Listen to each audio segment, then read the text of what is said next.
IC Balakrishnan MLA-ക്കെതിരെ ഉയരുന്ന ആരോപണങ്ങൾ അന്വേഷിക്കേണ്ടത് കോൺഗ്രസിന്റെ ഉത്തരവാദിത്തമാണെന്ന് CPIM സംസ്ഥാന സെക്രട്ടറി MV ഗോവിന്ദൻ മാസ്റ്റർ. ധാർമ്മികതയുണ്ടെങ്കിൽ IC ബാലകൃഷ്ണൻ രാജിവെക്കണം. NM വിജയന്റെ കുടുംബത്തിന്റെ കടബാധ്യത കോൺഗ്രസ് ഏറ്റെടുക്കണമെന്നും MV ഗോവിന്ദൻ മാസ്റ്റർ പറഞ്ഞു. ഞാൻ ഇന്നലെ ആ കുടുംബത്തെ കണ്ടപ്പോൾ അവർ പറഞ്ഞു എന്നോട് 2,10,00,000 ബാധ്യത ഇപ്പം ഞങ്ങളുടെ കയ്യിലുണ്ട്. എന്ത് ചെയ്യാനാണ് അവർ?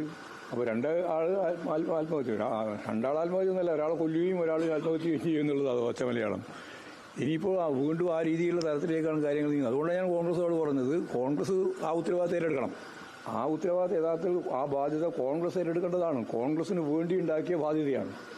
ആ ബാധ്യത ആ കുടുംബത്തോട് എന്തെങ്കിലും ചെല്ലെങ്കിലും ഒരു ആശ്വസിപ്പിക്കാനുള്ള നിലപാടിൻ്റെ ഭാഗമായിട്ട് ഏറ്റെടുക്കല്ലാതെ വേറെ കോൺഗ്രസിനൊന്നും ചെയ്യാൻ സാധിക്കില്ല. IC ബാലകൃഷ്ണൻ രാജിവെക്കണം തുടങ്ങിയുള്ള കാര്യങ്ങളൊക്കെ ഒരു പ്രധാനപ്പെട്ട ധാർമ്മികമായ പ്രശ്നം വെച്ചുകൊണ്ടുള്ളതാണ്. രാജിവെക്കണം. അദ്ദേഹത്തിന് നാട്ടിലിറങ്ങാൻ സാധിക്കാത്ത സ്ഥിതിയാണ്.